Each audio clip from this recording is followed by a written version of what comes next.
Normal पोलो की तो आपने आवाज बहुत बार सुनी होगी, लेकिन अब एक बार इस गाड़ी की आवाज जो है वो सुन के देखो।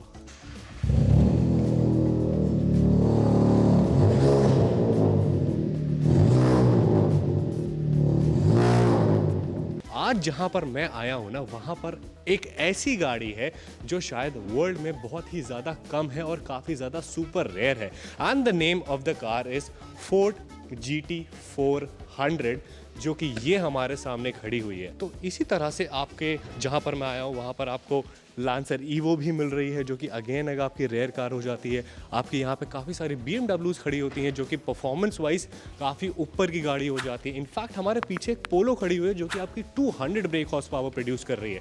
तो ये सब एक्चुअली कैसे हो रहा है? ये सब ऐसे होता है बिकॉज आज जहाँ पर आया हूँ मैं, ये आपका इंडिया का नंबर 1 ट्यूनिंग स्पॉट है। मतलब किसी भी इंसान को अगर रैली करना होता है या फिर किसी इंसान को अगर कुछ मोटर स्पोर्ट में जाना होता है तो वो सबसे पहले आते हैं और यहाँ पर आकर के अपनी गाड़ी ट्यून कराते हैं।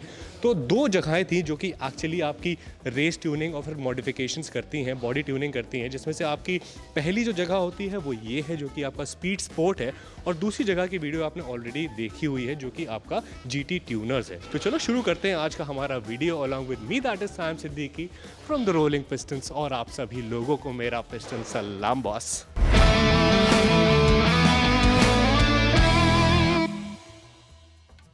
तो फिल भाई, आज मैं आ गया हूँ स्पीड स्पोर्ट पे। तो स्पीड स्पोर्ट जो है वो आपका इंडिया का नंबर 1 कार ट्यूनिंग और मॉडिफिकेशन सेंटर हो जाता है।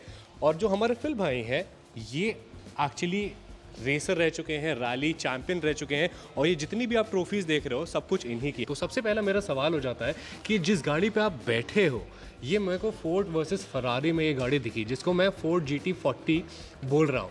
आप मेरे को बताओ ये एक्चुअली गाड़ी है क्या? This is a kit car made by a company called Dax. इसका मतलब ये है जो ओरिजिनल GT40 थी जो आपने मूवी में देखा, उसके सिर्फ 400 यूनिट्स ही बने थे ना? हाँ जी, 400 यूनिट्स। हाँ जी। तो the dimension of that and the dimensions of this are exactly same. तो फाइनली जब ये स्पीड स्पोर्ट में आई है तो यहाँ पर आने के बाद आपने इस गाड़ी में क्या करा? Like what add-ons have you done in this car? See, we maintain it. So once in 6 months it comes, we put it on our dyno, and it has a Motec standalone ECU, so we tune it. कितना BHP produce करती है गाड़ी? This is some 490 horsepower. 490 horse power. तो अगर आप लोगों के पास भी कोई ऐसी गाड़ी है जो कि आपका एक यूनिक प्रोजेक्ट है या फिर रेयर कार है और आप लोग उसको मेंटेन नहीं कर पा रहे हो, then you know the place now, you can come to speed sport and the guys will take care of you. So this was the first car. तो मान लीजिए अगर मेरे को उसको मेंटेन कराना है कोई ऐसी गाड़ी को, तो उसकी कॉस्टिंग कितनी जाती होगी? I'm saying at least a couple of lakhs a year. तो सबसे पहले मैंने आपको इनिशियली भी बताया था कि ये जो पोलो है इसकी जो स्टॉक BHP होता है दैट इज 110 है ना फिल भाई? But this vehicle is producing 142। तो you tell me about this polo first कि इसका 142 BHP बढ़ाने के लिए आपने इसमें क्या क्या किया? See, we made a custom exhaust system which we make in-house. ये इन हाउस जो इसकी आवाज़ बहुत भयानक है। हाँ जी। We recalibrated the ECU. So we enabled a lot of features like launch control. इसमें लॉन्च कंट्रोल भी है। We got another Polo in-house for ourselves. Okay. We've changed a lot of hardware in that, and I'm proud to say it's also India's first 1-liter Polo with a big turbo. Okay. And that is producing 202 horsepower. 202 BHP, the only पोलो, एक लौती पोलो जो कि पूरे India के जो कि आपकी 202 horse power produce कर रही है because of the turbo. Finally अगर हम लोग इस पे आ गए तो इस गाड़ी की काफ़ी सारी चीज़ें हुई हैं। इसमें आपको लॉन्च कंट्रोल भी है, इसका स्टॉक एग्जॉस्ट बनाया गया है जो कि आपके यहाँ पे स्पीड स्पोर्ट पे बनाया गया है विच इज़ एक्सट्रीमली लाउड। उसके बाद में अगर आप इंटीरियर देखो तो इसके इंटीरियर को जो है एक रैली कार की तरह इस गाड़ी को बनाया गया है। इस तरह की गाड़ी बनाने में आपको क्या लगता है कि अगर कोई हमारा कस्टमर बनवाना चाहे यहाँ से तो उसको कितने पैसे खर्चा करने पड़ेंगे? The amount Approx. A good 4.5 lakhs on the car. 4.5 lakh rupees. इससे पहले मैं पूछूं इस स्विफ्ट के बारे में, what do you have to say, which car is better, polo और swift, like stock cars?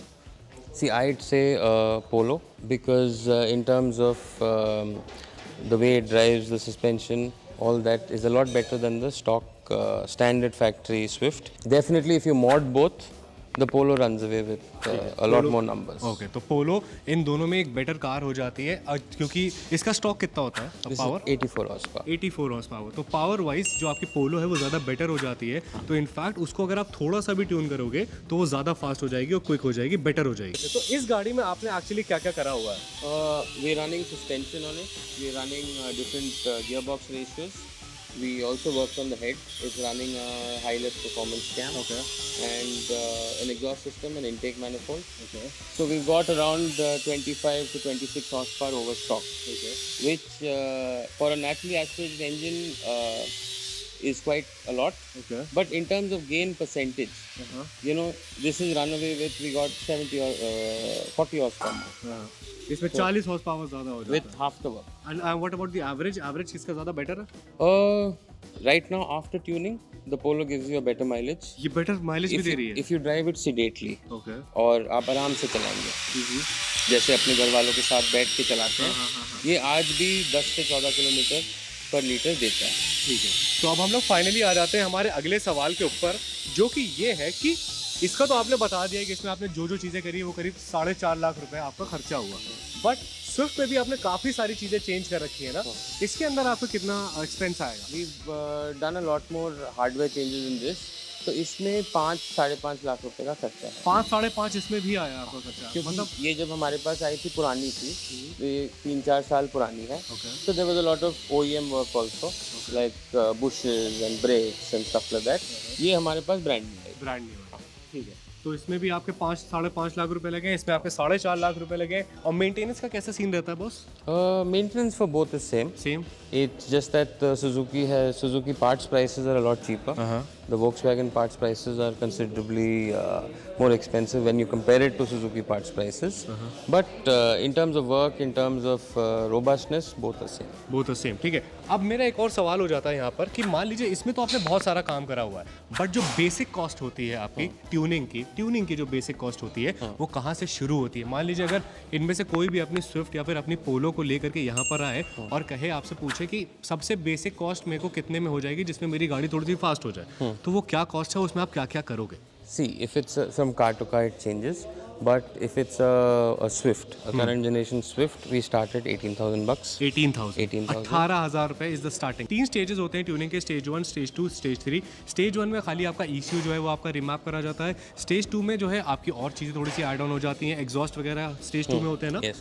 Add हो जाना होते हैं उसके बाद में स्टेज 3 जो है आपकी वो प्रॉपर कस्टमाइजेशन होती है जिसमें आपको सारी चीज़ अगर आप अपने हिसाब से बदलवा सकते हो तो आप लोग अगर अपनी कोई भी स्विफ्ट या पोलो को कस्टमाइज या फिर ट्यून करवाना चाहते हो उसकी पावर बढ़वाना चाहते हो उसका एवरेज बेटर करना चाहते हो then you should surely visit speed sports because यहाँ पर आपका स्टेज 1 और स्टेज 2 जो है वो आपका सेम प्राइसेस में रखा जाता है बहुत सारे ऐसे लोग होते हैं जो स्टेज 2 के नाम पर ही उसको ज़्यादा पैसे चार्ज करने लगते हैं this is Lancer Evolution right Evo This is a Lancer Evolution 10. Beyond this, there's no Evolution 11. कोई लैंसर इवो इसके बाद नहीं आई नहीं, Lancer बिकती है, नया मॉडल भी है, but it was never put into motorsport. Okay motor sport में नहीं आई Yeah. मोटर स्पोर्ट का लास्ट प्रोजेक्ट है ये this Yeah. Is Lancer Evo 10 Evo 10, which Okay. was sold in India also around 2012-13 as a street car. Okay So it's basically the same shape. It has the same engine. तो इस गाड़ी ने rally competition जीते हैं It's won a couple of Indian National Rally Championship rallies outright overall. कितने And कितने award जीते हैं इसने it would have won at least 7-8 rallies. It's 7 fun. 8 rallies Over a span of 5-6 years. what is the best rally car like for India let's say For India, I think the quickest rally car which we've seen till date is a XUV 300. XUV 300 XUV 300 petrol.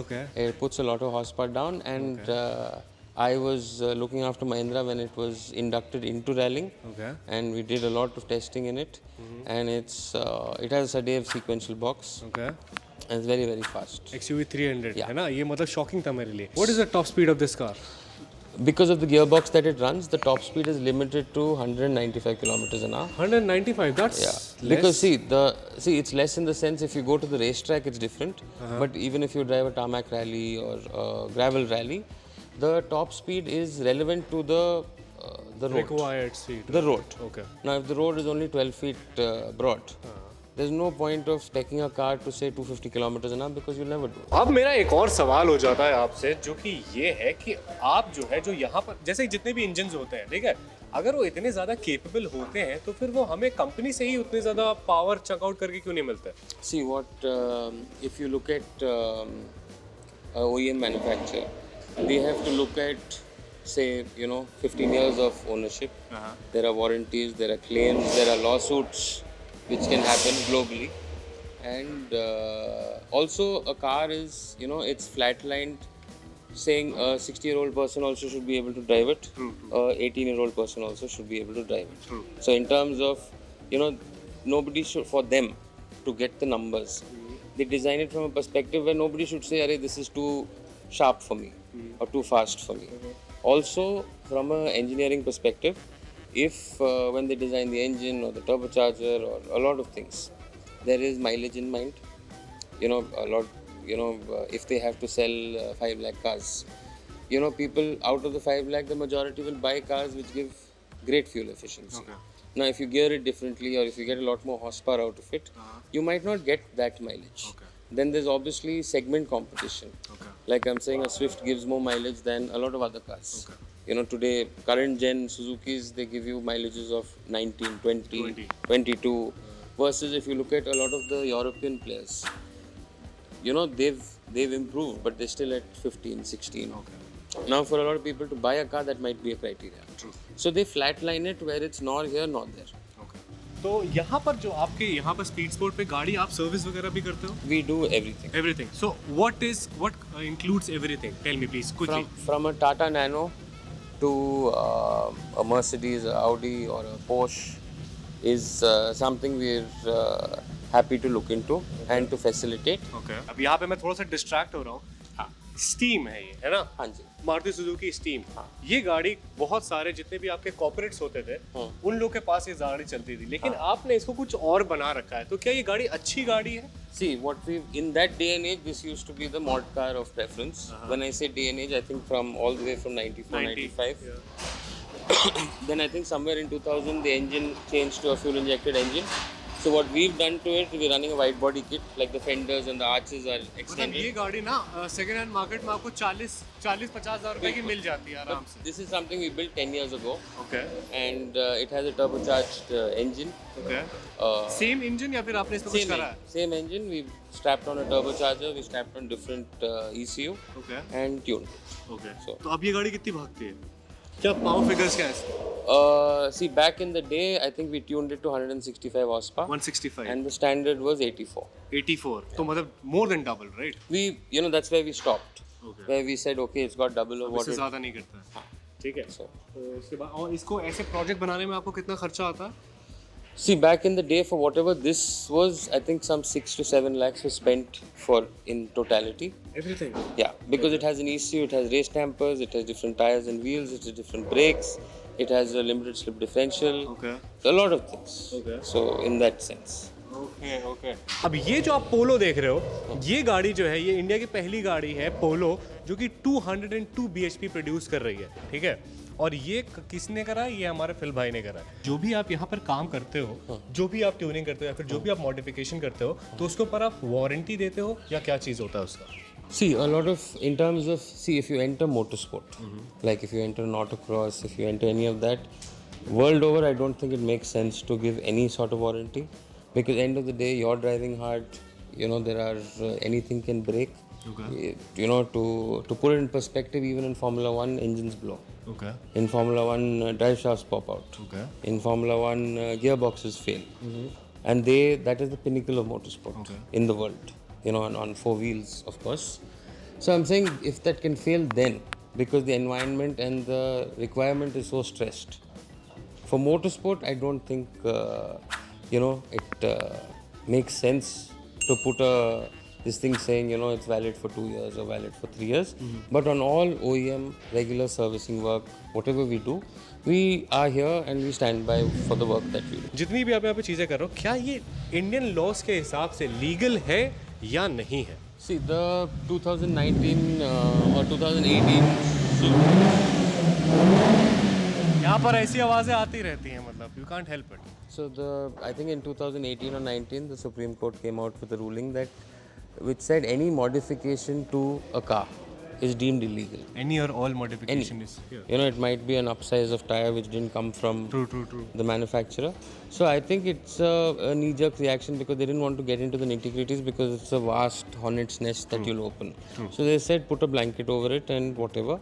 So you know, for motorsport, it is in a controlled environment, it's in a controlled piece of road. Regular traffic does not ply on those roads. Okay. So whatever we do, we build cars for that. Okay. वैसे तो पूरी India में हमारे कोई भी जो customization है वो इलीगल है, लेकिन मजॉरिटी नहीं, मतलब 50% लोग हर एक अपनी गाड़ी में कुछ ना कुछ मॉडिफिकेशन कराते ही हैं। चाहे वो आप टायर बदला लो, चाहे आप गाड़ी का पेंट बदला लो, चाहे आप रैप करा लो, चाहे आप इंजन ट्यूनिंग करा लो, कुछ भी एनीथिंग, तो वो आपका कस्टमाइजेशन के अंदर ही आ जाता है। तो ये बहुत ही ज़्यादा ब्रॉड अम्ब्रेला है जिसको हम लोग इन फ्यूचर में भी जा करके एक्सप्लोर करते रहेंगे। प्रफुल भाई, thank you so much for your time, very humble guy, thank you so much. तो ये था आज का हमारा वीडियो जहाँ पर मैंने आपको स्पीड स्पोर्ट्स से रिलेटेड सारी चीज़ें बता दी हैं, जो भी यहाँ पर चीज़ें होती हैं, जितने प्रोजेक्ट्स होते हैं, जितनी यूनिक कार्स यहाँ पर खड़ी है। तो अब मैं तो फाइनली जा रहा हूँ और मैं बैठूंगा थोड़ा सा फिल भाई के साथ and I will talk to him. I will actually gain some knowledge because आज मुझे काफ़ी ज़्यादा नॉलेज मिली और मैंने इतनी सारी चीज़ें आप लोगों को भी बता दी हैं। तो एक्चुअली जिस भी इंसान का इस चीज़ में इंटरेस्ट है या फिर अगर उसे इंटरेस्ट डेवलप करना है, तो मेरे हिसाब से ये वीडियो आपको काफ़ी ज़्यादा हेल्प करने वाली है। तो टिल देन मैं जाता हूँ और आपके लिए और भी ज़्यादा बढ़िया कंटेंट लेकर के आता हूँ। Till then what you guys have to do is that you guys have to keep dreaming and keep working hard for it. This is Saim Siddiqui signing off. Bye bye, piston सलाम।